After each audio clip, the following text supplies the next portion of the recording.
The topic for episode number 29 is our relationship with food and other healthy habits. Join Bree and I's candid conversation as it will encourage you personally or as a parent, grandparent, aunt, big sister, or friend. We talk about dealing with stress, perspective versus drama, the power of modeling, listening to your body, and so much more. Hi, I'm Clarinda, and you are listening to the Feel Light Mind and Body podcast, created for women like you. Women who are experiencing success in so many areas of life, but are struggling with weight loss, stress eating, and decreased energy. Losing weight can feel hard, heavy, and restrictive. That's why every week I will be offering you a different perspective, tips, encouragement, and a unique approach so that you can feel lighter in your mind and body rather than feeling deprived, frustrated, or discouraged. What if you could feel free, yet in control around food for the rest of your life?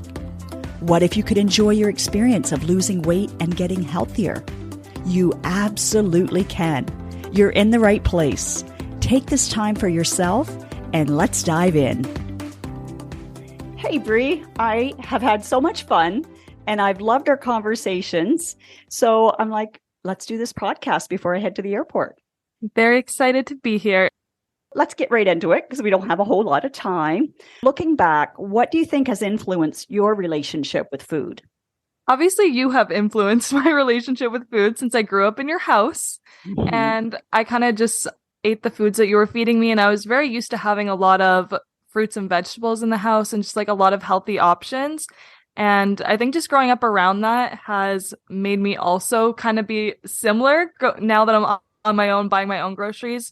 You know, you buy what's familiar to you. Mm-hmm. It's true because you establish that habit and now it's almost automatic. Like it's almost like you're going, you see it, you're like, oh, I should buy that. I'm going to get this. Mm-hmm. That makes me feel good because I know it's creating, habits that's going to benefit you not just now, but as you get older as well. Yeah, and I genuinely crave vegetables. Like, I feel like veggie trays are always on my mind. Yeah, well, even yesterday, I was looking at you for breakfast. You had that big plate, probably almost a full cucumber with some feta, what was it, yellow beans and something else maybe. It's kind of just whatever's in my fridge at the time. Yeah, but you don't associate breakfast foods with a certain thing, or it's like, what do I feel like eating? And then... No, okay, my friends make fun of me for this, but I just don't eat breakfast foods. I eat whatever I feel like. I'll have a dinner food at breakfast. I don't follow the rules. It's just kind of whatever I want to eat. Exactly. Yeah, and sometimes for me, I look at, okay, what didn't I get enough of yesterday?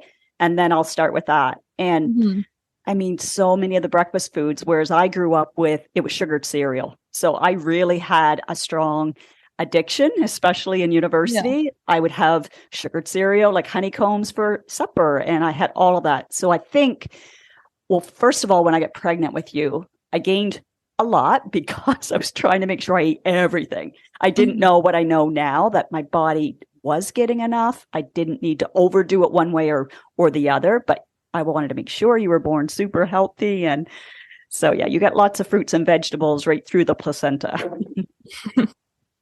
I'm curious if you still like fruit with breakfast, because when you were younger, I remember how excited you were when I would do up a plate of food and make the happy faces with it. But I also did that in the afternoon more with veggies. And so it's interesting that you're doing veggies in the morning and not just fruit either. I'm not as big of a fruit person. I don't know. I'll still eat it. There's still fruits that I like, but I'm definitely drawn more towards vegetables for some reason. Remember when I tried to get you to eat grapefruit and you wouldn't touch it? And then you were doing that video and you had to use grapefruit as a scent.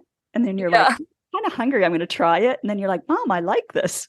Yeah, there's a lot of foods that I discovered that I liked later in life. But growing up, for some reason, I just decided that I didn't like it. I didn't really give it a chance. I just decided that I didn't. And now as I'm older, a lot of those foods I'm finding out that I actually do like. And, with Grammy, she used to do grapefruit diets. Like she was into every diet going, banana diet, cabbage soup diet, all that stuff. Yeah, and I've never done any of those. Exactly, because I didn't carry on that pattern to you. But with the grapefruit, I can remember I'd watch her eat grapefruit like so much and I like the smell of it, but I'd try it and I just didn't like it. So I think for moms or grandmas out there who might be frustrated with their kids to say, like, our taste buds do evolve. So to be able to role model it and then just keep it open and not put pressure on whether you should or shouldn't eat something. And like now you're liking grapefruit and so do I. Yeah. So it's kind of Also, fun. celery. I hated celery. Now I buy Yes. it every week. Same with guacamole. Didn't like it. Now I love it. There's a lot of different things that my taste buds are evolving. Even since you left home and moved here, I noticed my very first time I came to visit you and you made me the salad and it was so delicious. I'm like, what? You're eating avocado now? And it was fun to do that and Mm. to see that. Even coffee at one point I hated, and now I can't go without it. Yeah. And so you wouldn't have seen your dad nor I drink coffee. I didn't start Yeah. drinking coffee until 3 years ago. So I can see that. Yeah, And anything that you and dad said you didn't like, I just decided that I didn't like it either. he and I had both different tastes totally. So it wasn't always like just because no, it was almost like if one parent didn't like it, you almost adapted, like maybe I don't like it as well. Yeah. No, I was a Yeah. very picky eater as a kid. Yeah. And you weren't as a child. Your dad actually used to make fun or like say, how come you're giving her this gross, it might be zucchini in a jar or whatever. And you would just lap it right up because I didn't introduce sugar right Wait, off. how old was I when I was doing that? Oh, like now you're making me think. Probably like the yearish age around that time. Oh, a year? Yeah, something like Oh, that. okay. Obviously, I can't say no at that age. And then as you were eating other stuff, like you did hear him say, "Oh, that's gross. Oh, how can you?" And then I think you started to also adapt a little bit more of a pickiness from that. Yeah, I remember dad would always say, I can tell I don't like it just by looking at it. And then I was like, oh, yeah, me too. I was like, I also have that superpower. Yeah, so I'm happy to see how that's all changed and evolved. And I really tried not to make it a big deal at all. Like it is what it is, just hoping that you would develop it as you went. As I tell some of my ladies, is it's more about what we're modeling than what we're saying. We can say all we want and tell you what to do, but if we're also not doing it, then really even science and studies have shown there's low follow through on that from a child or an I feel even like when a you're teen. younger, you really do just observe everyone around you and kind of copy what they do. That's why modeling is so important. If you grew up and it was the opposite, you can make choices like very intentionally. Like I made some choices, even though we always were told you had to have a bedtime snack and you had to eat first thing in the morning. I was like, really? So I think it's good to question some of the things that we were modeled to and say, is that really true? And research it a little bit for ourselves. Yeah. One thing that I'm really thankful for is that you never labeled foods as good or bad. So I could still enjoy unhealthy foods without feeling guilty about it. But it was just like I knew that those were the foods that you don't eat as a meal, you know? Right, right. Or it'd be like, okay, once in a while, yeah, we'll stop and have an ice cream, but it's not Yeah. something we did every day. But I never felt like, oh, this is bad that I'm eating this. Right. Yeah, there was no food shaming that would happen for sure. And again, intentional, just to make sure. Another big shift for me, I think, in parenting is I never made you finish your food on your plate. I would put it in the fridge for when you were going to eat again and say, we're not going to waste it, but we'll put it in there. You don't have to eat if you don't want to eat right now.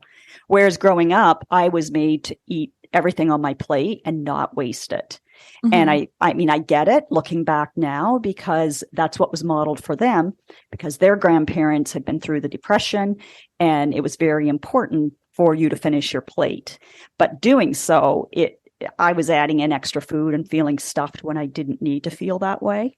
Yeah, obviously I needed to eat, but I think there's also a point of overeating that is not healthy and it just doesn't make you feel good. It makes me, when I overeat, my stomach hurts, I get tired.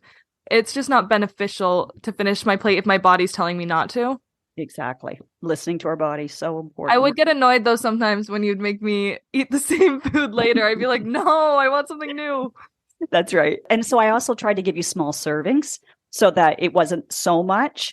Because, of course, as a kid, would you rather have something more sugary? Probably. And so I would say, no, this is the nutritious food to eat now. And then if you're still hungry, then go for the ice cream. But yeah. So, yeah, I love that you learned to listen to your body and still do so now. Even when we were out the other day, I ate the full wrap that we had, the chicken souvlaki, because I was really hungry and I had worked out earlier probably. And you only ate half and brought the other half home. And then I ate it when I got home. Yeah, that's true. It wasn't that long and then you finished it off, but you just were like, okay, no, I feel enough right now and that's good. Yeah. And I'm a so, very slow eater and I love eating in small portions for some reason. That's just what my body likes. mm-hmm. Yeah, and it's obviously working for you. We are so individual, and I think that's what's so important, getting familiar with yourself. And I know Mhm. some of my listeners, I often hear when I do consults is, oh my gosh, I have no idea. I no longer can tell when I'm hungry, like truly hungry, or when I'm full.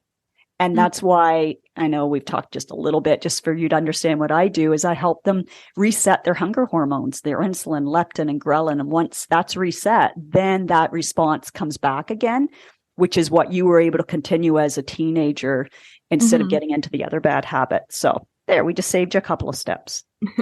You also never mentioned to me anything about calories or diet or the scale, which I'm very happy about because I've continued that. I've never calorie counted. I don't even own a scale. I don't track any of that. It's really just listening to my body. Yeah, and you maybe don't even know when I say macros and micros. Do you even know what No, I that have means? no idea what that means.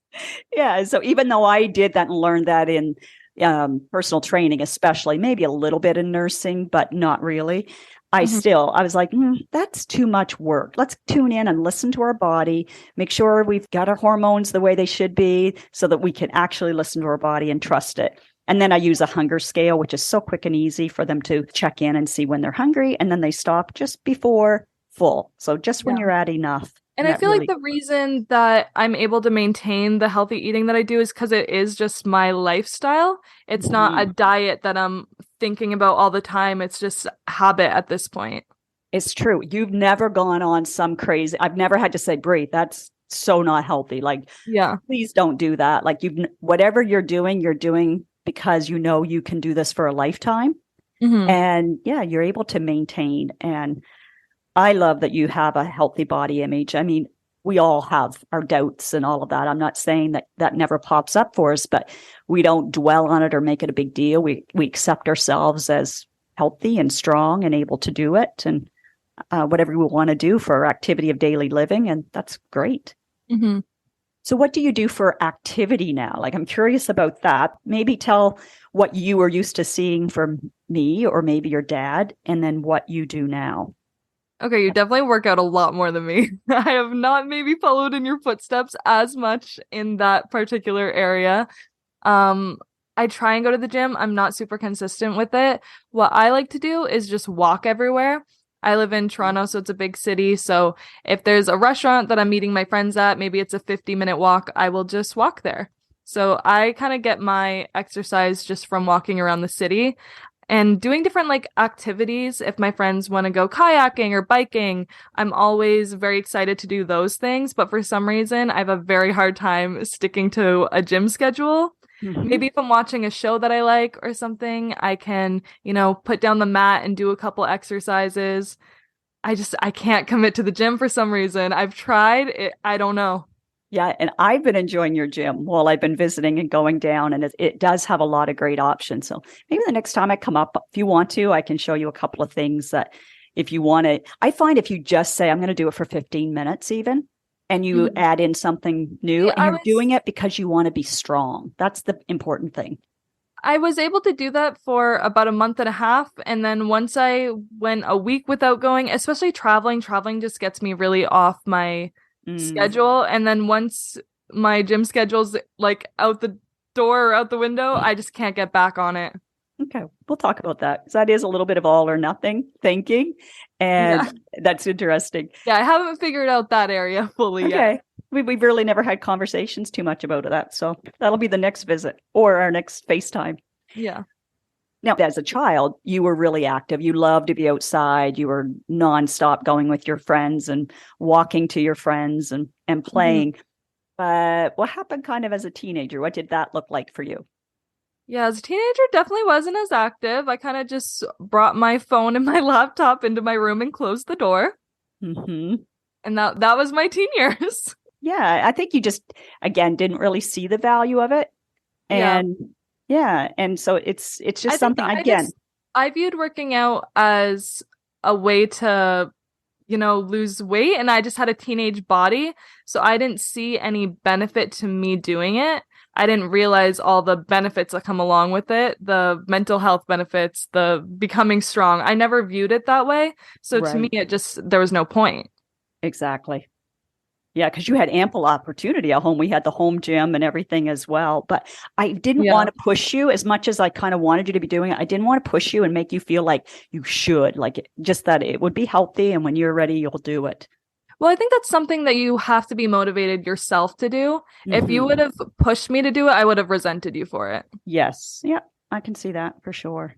Another thing I've noticed since being here is a couple of journals, and also noticing that you post about gratitude or about journaling and how it's helped you. So I'd love to hear what the shift is, because I had bought different ones when you were a teenager. Maybe it was just a teenager mindset, or maybe there's something else that you know has made a difference for you.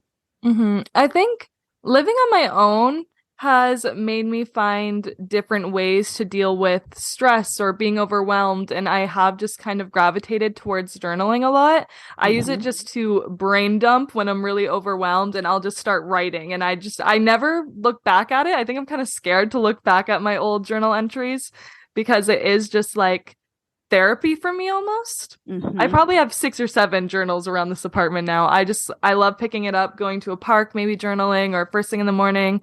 Sometimes I'll write what I'm thankful for. Sometimes it's just a lot of stress and rambling, but Mhm. it's just kind of like a friend to turn to almost. Yeah, yeah. And I noticed you said when we were talking about it quickly last night that it's like more of a brain dump instead of using the prompts. And a lot of the journals I had bought you, I think, were more prompting, like Yeah, little I still prompts. am not really that drawn to the prompted ones because for me, I'm feeling overwhelmed and I already know what I want to write about. So I just want Hmm. a blank page that I can fill. Hmm. Yeah. And the other thing that's really therapeutic, I don't know if I've ever told you, but just to do that brain dump and then don't go back and reread it, because then you're just putting it back into your mind again. Mhm. Literally rip it up, especially if it's something like you just want to let go of. See, Rip it I up do and that throw it out. where I'll do the brain dump and I won't look back at it, but eventually I Hmm. think I want to. There's some brain dumps that I probably wrote 3 years ago that I haven't looked back at, but part of me kind of wants to go back and just see what I was so stressed at that time. It's true. It's kind of like finding an old to-do list, and then you look at it and you're like, whoa, okay, I Yeah. ended up getting all that done. And for you to see the growth, there's definitely some value in that. I feel like it could also put things in perspective because maybe when I was writing those things, it felt like the end of the world. Now Yes. looking back, I might be like, oh, that did not matter. Yeah, yeah. It was more drama at the time. And I go back to what my mom said to me so many times, this too shall pass. And then when you go back and see it, it's kind of a confirmation and Yeah. confidence that yes, this too will pass and something else will replace it and I'll get through it. Yeah. Yeah. Awesome. Okay, well, I just glanced at the time and I've got to get in the Uber and get to the airport. So, and I want to have time to give you a big hug. But Yes. thank I'll you. come out of my room and I will give you a hug. Okay. Yeah, we were in opposite rooms doing this right now, so that which is funny, so we don't hear each other. Okay, thank you so much, and we'll do it again. Okay, sounds good. All right. Thanks for having me. Editing this later, it's 2 days later, just makes me feel a little bit lonesome, but it also makes me smile. We had such a great time and such a good conversation. And you got quite a rushed version as we just quickly put it together. But you know what? We would have had time later, because if you follow me on any social media, you'll know that I was delayed 4 times and then it was finally canceled. I ended up back at Breeze at midnight. Luckily, she wasn't flying out anywhere. So we made the most of it, and we actually had such a great day. I was supposed to be rebooked for the next morning at 9:30, and I'm like, no, if I'm Ubering again, I'm going to make this worthwhile. And I changed the flight with no cost to me because it was their problem. And so it was 5:45. So we had an extra day, which was a total gift. And we could have taken that time to re-record the podcast, because honestly, I finished it and basically ran out the door to get the Uber. And so I hadn't even listened until that next morning when I checked just to make sure the audio was okay. But I was like, no, perfectionist brain, which tends to happen with me, it's okay. And there'll be enough value that someone is going to be encouraged. So I am curious if there's anyone that found like, oh, this was very important, or I really needed to hear that. I needed that encouragement. I kept thinking of the moms or grams or whoever you have an influence on. You might be concerned that, am I being a good enough role model? And we have to be careful of that. We don't want to feel like we're not enough, but we also can be honest and say, I can see, and now Brie has just demonstrated the power of being a positive role model, a healthy role model. And so I think it's a good chance for all of us to reflect. Looking back, I know things now that I didn't know when she was a teenager. In fact, when she moved to Toronto, I realize now she moved in March, and I didn't even create the Feel Light Mind and Body course until that fall. So it was interesting to note that she didn't really know what I was talking about. I didn't get into, if you follow me and know that I talk about your circumstance and then your thoughts and your feelings and your actions, and that's what creates your results. I didn't go into that with her because I'm realizing, oh yeah, she doesn't know that. So that's going to be fun for a future conversation. So it's not meant for you to beat yourself up thinking, oh, I have failed, I have done this. I think any time is the best time to start. Like, it doesn't matter what age or stage, whether your child is now 40 years old, you making and creating healthier habits, it's going to inspire them along with anyone else in your circle. As you develop a skill set in learning how to manage your mind, manage your thoughts, your emotions, and take the actions that you know you really want to take, but for some reason, you just can't make yourself do it. Those are the things that you can start. Start simple. Just start basic. And one way you can do that is I have a free short course. It's a mini course, 5 short videos. It's called 5 Steps So Your Clothes Feel Looser. So I'm going to link that up in the description as well as in the show notes. I recommend that be your very first step. We're keeping it simple and we're just taking an action step. I want to thank you for listening and making it until the end. And just know that I'll see you here next week on Tuesday for a brand new episode. Now, do yourself the biggest favor. From love, take at least one action step from what you learned today. Knowledge without application won't give you the results that you desire. Let me know on Instagram, Facebook, LinkedIn, wherever, what you are choosing to do and when. And yes, please leave a podcast review wherever you are listening to this. When people read your words and can see themselves in them, then you are contributing to women empowering other women. And that feels amazing. You just might change or save a life today.